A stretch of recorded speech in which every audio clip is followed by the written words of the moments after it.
Assalamualaikum warahmatullahi wabarakatuh. Selamat pagi anak-anak, jumpa lagi di channel UPTD SDN 102 kelas 5 tema 3 subtema 2 pembelajaran 3 dan 4. Marilah kita berdoa bersama-sama sebelum kita memulai pelajaran pada pagi hari ini. Berdoa dimulai. Bismillahirrahmanirrahim. Rabbi zidni ilman warzuqni fahman. Semoga ilmu yang kalian dapatkan pada pagi hari ini bermanfaat bagi kalian semua. Amin. Pembelajaran pada subtema kali ini yaitu kalian bisa membaca dalam hati dan memahami apa inti dari tujuan pembelajaran tersebut.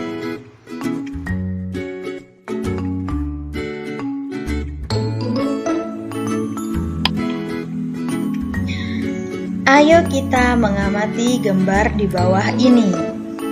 Apakah kalian tahu di manakah gambar tersebut? Benar. Gambar tersebut berlokasi yaitu di pasar. Apakah kalian pernah ke pasar? Walaupun kalian sudah pernah ke pasar, Ibu akan jelaskan apa itu pasar. Pasar merupakan tempat bertemunya penjual dan pembeli. Banyak aktivitas yang dilakukan di pasar oleh orang-orang tersebut. Di pasar juga banyak perbedaan, seperti perbedaan agama, suku, usia, pekerjaan, dan lain-lain. Mereka bertemu di dalam pasar. Pasar merupakan tempat yang sangat ramai. Di dalam pasar banyak dijual barang-barang yang kita butuhkan. Contoh aktivitas di pasar yaitu bertemunya penjual dan pembeli.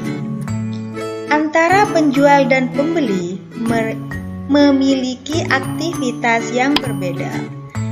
Ibu akan membahas yang pertama yaitu seorang penjual. Seorang penjual menjual barang yang akan dijual kepada konsumen atau pembeli.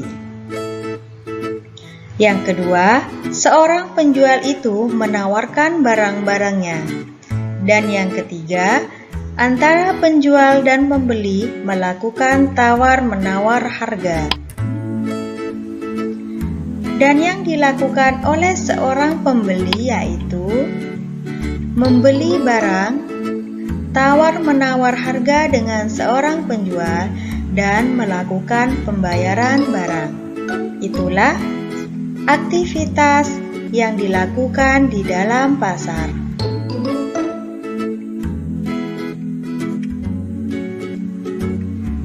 Masyarakat melakukan semua aktivitasnya untuk memenuhi kebutuhan hidupnya. Contohnya tadi di dalam pasar. Adapun pembangunan sosial adalah semua aktivitas yang menggabungkan aspek sosial dan ekonomi. Tujuannya yaitu untuk meningkatkan taraf hidup atau kesejahteraan sosial. Jadi, di dalam pasar tersebut, salah satunya adalah contoh pembangunan sosial. Karena di dalam pasar terdapat aktivitas-aktivitas yang menggabungkan aspek sosial dan ekonomi. Adapun bidang-bidang pembangunan sosial dalam kehidupan kita sehari-hari yaitu tentang taraf hidup masyarakat. Contohnya, pelatihan tenaga kerja, pembukaan lapangan pekerjaan, serta penyuluhan kewirausahaan. Yang kedua, tentang ketertiban dan keamanan. Contohnya tentang pelaksanaan Siskamling, penyuluhan tentang keamanan dan ketertiban masyarakat. Yang ketiga adalah kesehatan. Contohnya melaksanakan posyandu dan membersihkan lingkungan. Yang keempat yaitu pendidikan dengan cara menerapkan program jam belajar masyarakat serta mendirikan taman bacaan. Dan yang kelima yaitu tentang kerohanian atau yang disebut dengan keagamaan.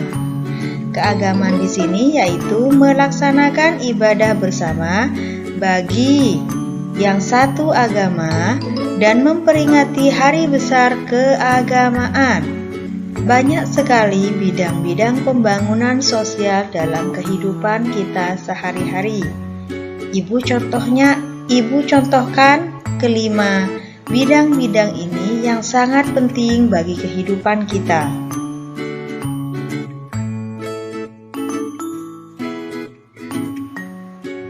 Keberagaman suku bangsa di Indonesia menyebabkan beragam pula adat istiadat yang ada.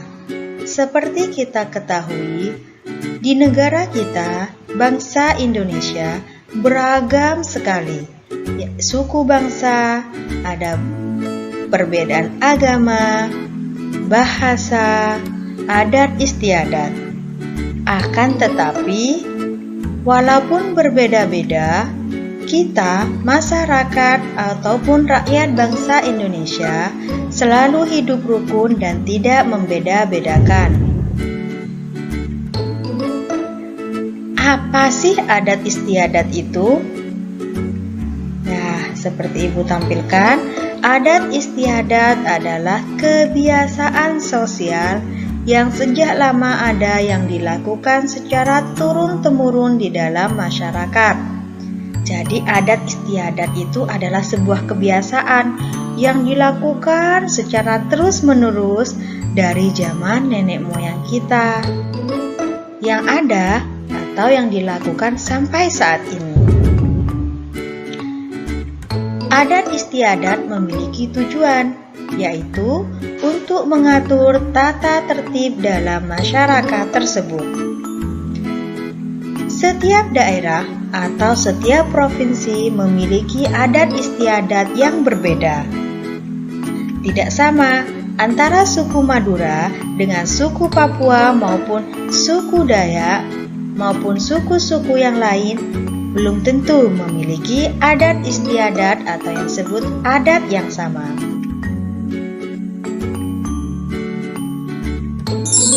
Di sini Ibu akan contohkan beberapa adat istiadat yang ada di Indonesia.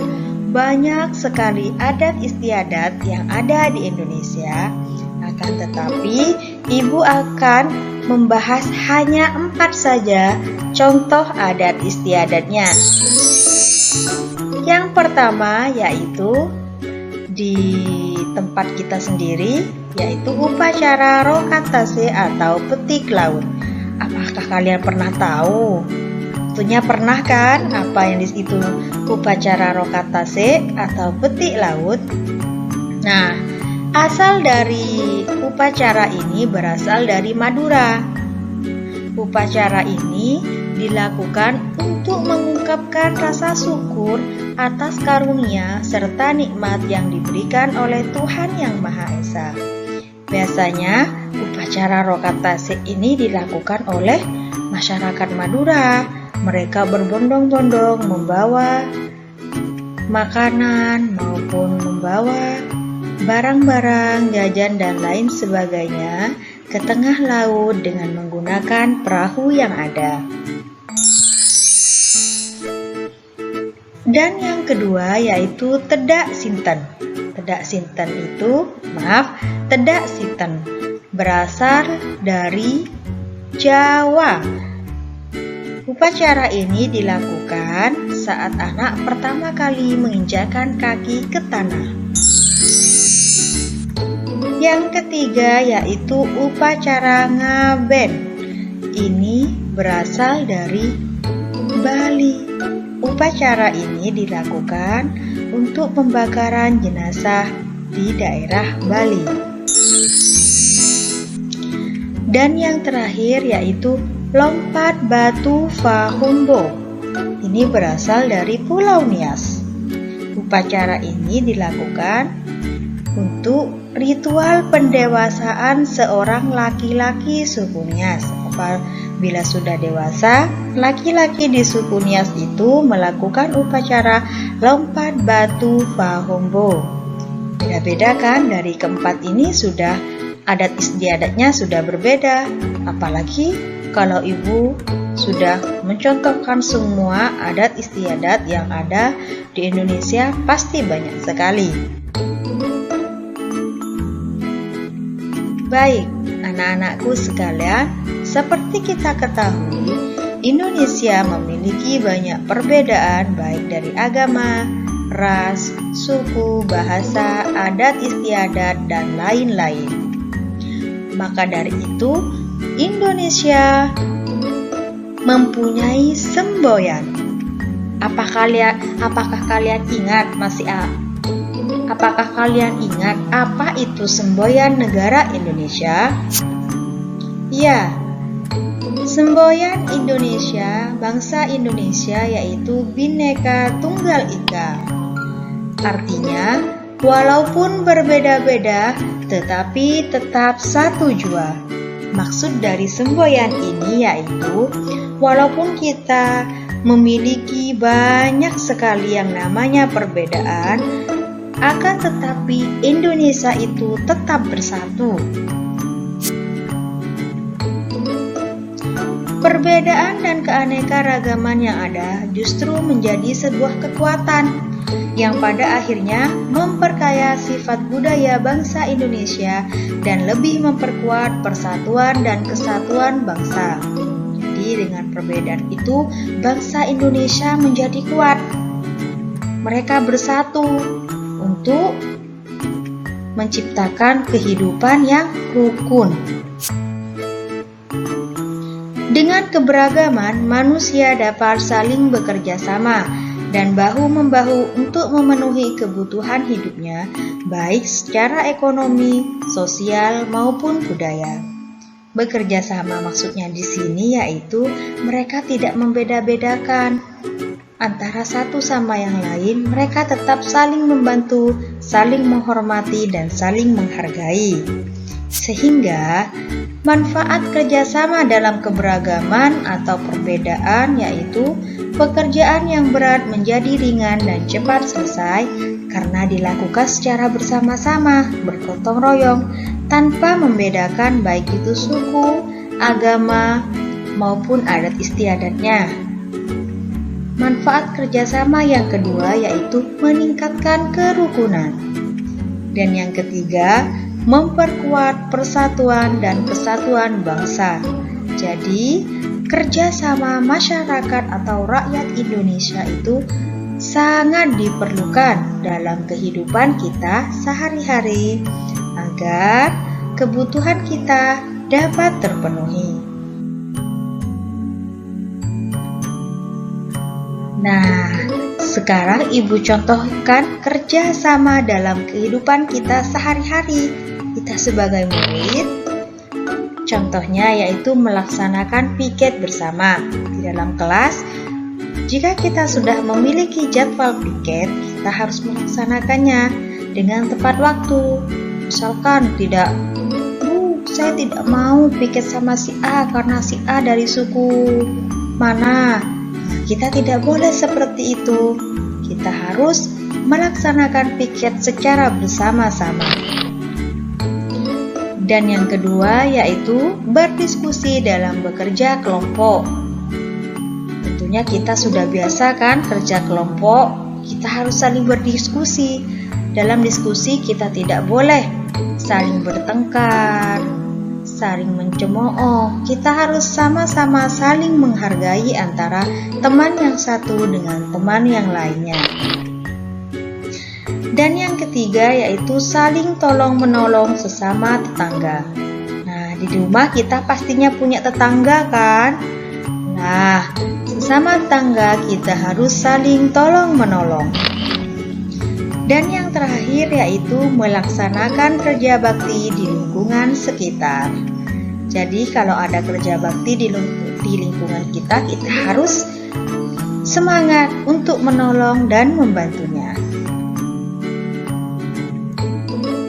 Nah, amatilah gambar berikut ini. Ayo, gambar ke-1 dan gambar yang kedua, apakah kalian tahu itu gambar apa? Kegiatan apakah yang mereka lakukan?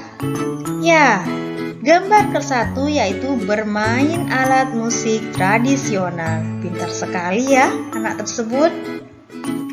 Dan gambar yang kedua adalah contoh anak menari daerah. Semua gambar tersebut bercerita tentang upaya manusia dalam sebuah pembangunan sosial budaya. Karena alat musik serta tarian-tarian daerah itu merupakan budaya bangsa Indonesia. Banyak sekali budaya-budaya yang ada di Indonesia.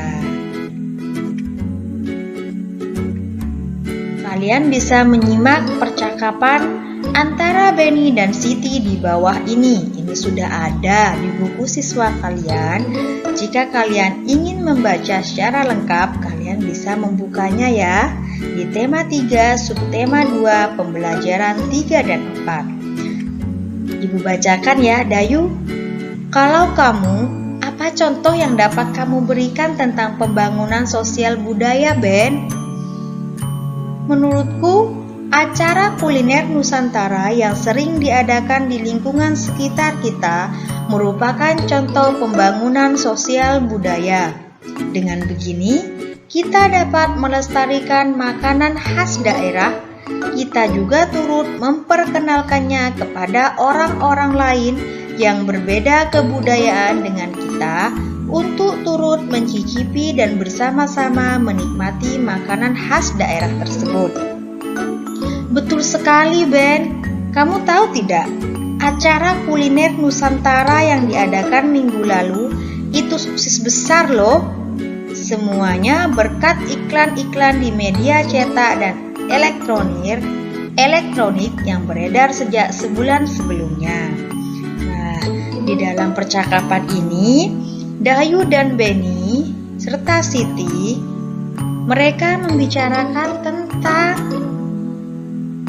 pembangunan sosial budaya, khususnya yaitu tentang makanan yang ada di tempat mereka, kuliner Nusantara yang ada di tempat mereka. Lah, mereka itu mendapatkan informasi tersebut dari sebuah iklan. Apakah kalian tahu kan? Apakah kalian masih ingat iklan itu apa? Nah, iklan itu tempat untuk menawarkan atau memasarkan sebuah produk atau barang yang ingin kita jual. Contohnya seperti ini ya. Contoh iklan. Nah, di dalam iklan tersebut kalian sudah bisa melihatnya. Pesona Pangan Nusantara ke-10 Jogja Expo Center 27 November sampai 1 Desember 2015. Nah, kalian masih ingatkah? Salah satu dari iklan itu harus memiliki kata kunci. Apabila kita ingin menampilkan sebuah iklan, harus ditampilkan semenarik mungkin. Adapun kalimat pada iklan di samping yaitu Pesona Pangan Nusantara ke-10. Kata kunci dari iklan di samping yaitu Pangan Nusantara. Kalian sudah ingat kan? Sudah Ibu bahas berkali-kali contoh iklan tersebut. Nah, cukup itu yang perlu Ibu sampaikan.